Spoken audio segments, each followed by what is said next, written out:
Mga anyong lupa. Pulo. Ito ay anyong lupang napaliligiran ng tubig. Halimbawa,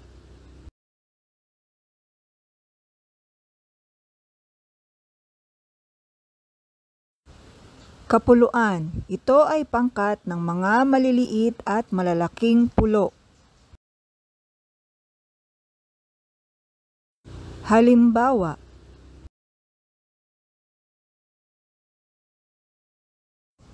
tangway.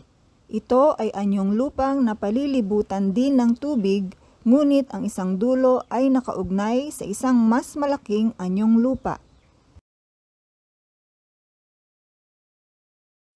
Halimbawa,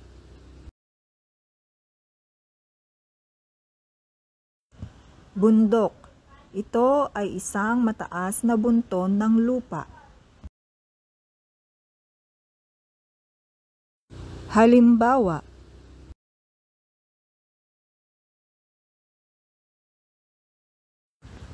bulubundukin.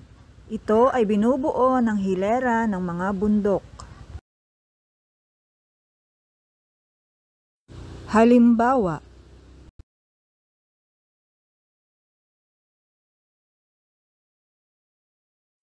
burol. Ito ay bunton ng lupa na mas mababa kaysa bundok. Halimbawa, bulkan. Ito ay katulad ng bundok, ngunit may bunganga sa tuktok. Nagbubuga ito ng mainit at tunaw na mga bato at kumukulong putik. Halimbawa,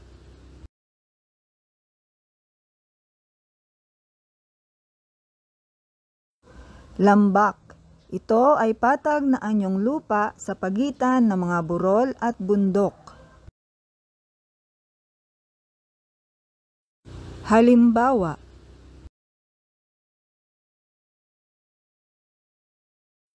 kapatagan. Ito ay malawak at patag na anyong lupa. Ang mga naninirahan dito ay karaniwang nagtatanim ng palay, gulay at iba pang pananim. Halimbawa,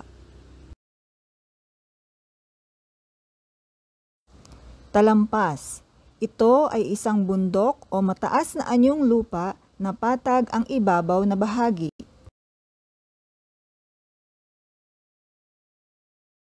Halimbawa,